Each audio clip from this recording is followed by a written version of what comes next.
오늘 우리에게 주시는 하나님의 말씀은 마가복음 5장 25절에서 34절까지의 말씀입니다.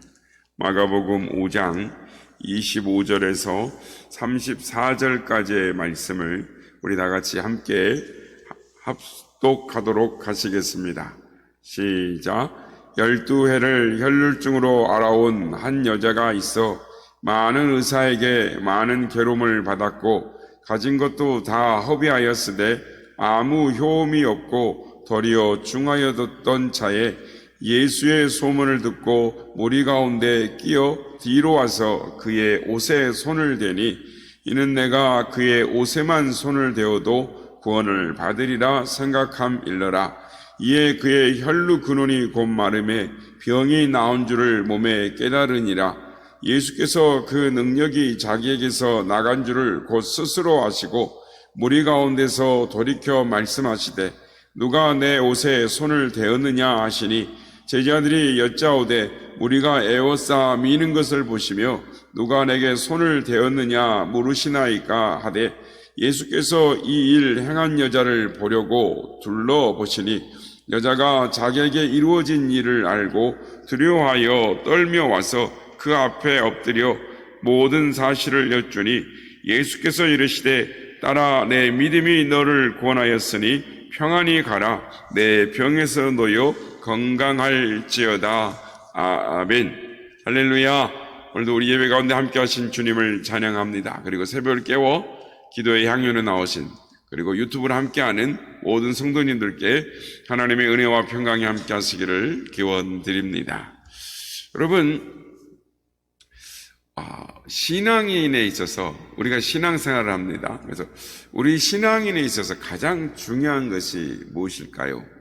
저는 신앙인에서 가장 중요한 것은 신앙의 본질을 붙잡고 살아가는 것이다 라고 생각합니다. 그런데 저를 비롯해서 우리 모두가 신앙으로 살아간다고 하지만은 신앙의 본질이 아닌 다른 것을 붙잡고 살아가고 있지는 않는지 말씀의 거울에 비춰보면 참 부끄러운 생각이 마음이 듭니다. 여러분, 세상의 모든 사람들은 일평생 거의 무언가를 붙잡고 살아갑니다. 그러니까 막 태어난 어린 아기조차도 엄마의 젖가슴을 붙잡는 것입니다. 어찌 보면 불확실한 세상에서 무언가를 붙잡으려고 하는 것, 그것은 살기 위한 인간의 몸부림이 아닌가라고 생각이 됩니다. 우리 속담에 물에 빠진 사람 지푸라기라도 붙잡는다라는 말이 있습니다. 사람은 태어나면서부터 무언가를 움켜 붙잡습니다. 인간이 살기 위한 몸부림인 것입니다. 그래서 어떤 사람은 재물을 붙잡고 어떤 사람은 권력을 붙잡고 어떤 사람은 명예를 붙잡고 어떤 사람은 지식을 붙잡고 어떤 사람은 부모나 형제나 혈연이나 사람을 붙잡고 살아가는 것입니다. 이것 또한 살기 위한 인간의 몸부림인 것입니다. 그런데 여러분, 사람이 살겠다고 붙잡고 의지하는 것이 어느 날인가 나를 위해 아무것도 해주지 못할 때가 있습니다. 왜 그랬습니까? 그것들은 변하고 쇠퇴하고 약하고 유한한 것들이기 때문에 그렇습니다.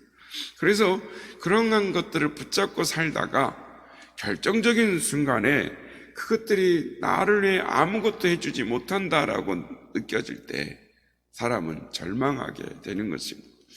얼마나 많은 사람들이 자신이 붙잡고 의지하던 것들이 나를 아무것도 도와주지 못한다 할 때 실망하고 낙심하고 또 상처받고 절망하다가 또 그 충격으로 극단적인 선택을 하거나 중병에 걸리는 것들을 우리가 보게 되는 것입니다.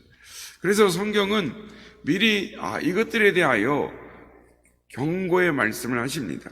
시편 146편 3절에서 4절 말씀 보면 방백들을 의지하지 말며 도울 힘이 없는 인생도 의지하지 말지니 그 호흡이 끊어지면 흙으로 돌아가서 당일에 그 도모가 소멸하리로다 라고 말씀을 합니다. 또 골로새서 2장 20절에서 21절 말씀 보면 너희가 세상의 초등학문에서 그리스도와 함께 죽었거든 어찌하여 세상에 사는 것과 같이 의문에 순종하느냐 곧 붙잡지도 말고 맛보지도 말고 만지지도 말라 하는 것이 아니냐라고 말씀을 하는 것입니다. 그렇습니다. 도울림이 없는 것을 도움이 줄 수 있는 것으로 붙잡고 산다면 그 일을 당할 때에 얼마나 후회가 막급하며 어리석다라고 생각하겠습니까? 그런데 오늘 본문을 보면 한 여인이 등장하는 것입니다. 여인은 자신이 붙잡고 있던 것들을 통해서 자신의 문제를 해결받기를 원했습니다. 돈으로, 사람으로, 또 의사로 있는 모든 것들을 붙잡고 의지하며 살았지만 문제를 해결받지 못한 채 깊은 병이 든 채 인생을 방황하다가 예수님의 소식을 듣고 마침내 예수님 앞에 나오게 되었습니다. 그런데 그녀가 사람들이 꺼려하는 혈루증이라는 병에 걸려 있었어요. 당시에 저주받은 질병으로 여겨서 감히 예수님 앞에 나가지 못하고 예수님 뒤로 몰래 가서 이 주님의 옷자락에 손을 댔습니다. 그런데 놀라운 일이 나타났습니다. 세상에 그 무엇으로도 받지 못했던 자신의 지긋지긋한 저주받은 질병의 문제가 깨끗하게 해결된 것입니다. 성도 여러분, 우리가 여기서 깨닫는 것이 무엇이겠습니까? 이 여인이 주님의 몸을 붙잡은 것도 아니요, 그렇다고 주님의 옷을 붙잡은 것도 아니요, 주님의 소문을 듣고 가서 단 한 번 살짝 주님의 옷자락을 붙잡았습니다. 그런데 엄청난 역사가 나타난 것입니다. 그렇다면 우리가 이 능력의 주님을 일평생 붙잡고 살아간다면 우리의 일생에 어떤 문제가 일어나도 두려워하지 않고 담대하게 살아갈 수 있지 않겠습니까? 여러분, 그래서 성경은 말씀합니다. 야곱의 하나님으로 자기의 도움을 삼는 자는, 여호와 하나님을 자기의 소망을 두는 자는 복이 있도다라고 말씀합니다. 그러면 성경은 왜 하필 야곱의 하나님이라고 했을까? 우리는 생각할 수 있습니다. 여러분, 야곱이 어떤 사람입니까? 우리가 아는 대로 야곱은 잔꾀에 능통한 사람입니다. 모든 수단과 방법을 다 동원해서 복을 누리려고 노력했던 사람, 한마디로 행복을 위해서 세상에서 머리 굴리며 세상을 붙잡고 살아갔던 대표적인 사람이 야곱이었습니다. 그런데 이 야곱이 어떻게 되었습니까? 복을 받겠다고 형을 속이고 복을 받겠다고 아버지를 속이고 살다가 복은커녕 목숨 부지하기 어려워서 라반 삼촌에게 도망가게 되었습니다. 삼촌에 얹혀 살면서도 호되게 고생을 합니다. 그곳에 살면서도 10년, 20년 잔꾀를 부리면서 살지만 결국에는 삼촌과 살다가는 복은커녕 망하겠다라고 생각해서 야밤도주를 하게 되는 것입니다. 그리고 나서 삼촌이 이 사실을 알고 야곱을 잡아 죽이겠다고 쫓아오는 일이 있습니다. 설상가상으로 도망가 온 것을 어떻게 알았는지 형 에사가 400인의 군사를 거느리고 마주 나옵니다. 잡으러 오는 것이죠. 그래서 야곱이 또 꾀를 냅니다. 가족과 재산을 3등분을 해서 나누고 뇌물을 형에게 보냅니다. 1차, 2차, 3차 형님한테 뇌물을 보내요.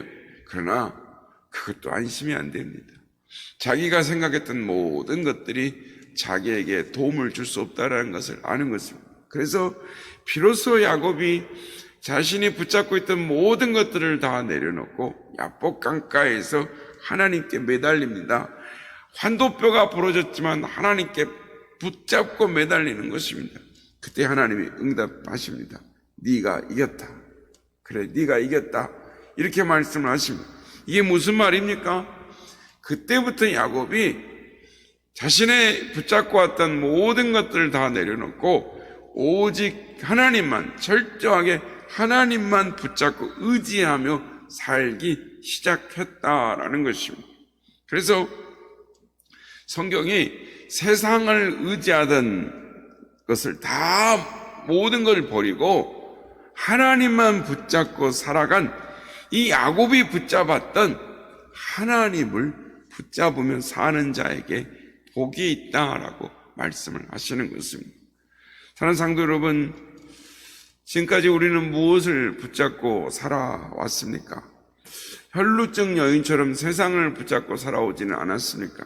야곱처럼 잔꾀를 부리며 자신의 지혜와 자신의 방법으로 살아오지는 않았습니까?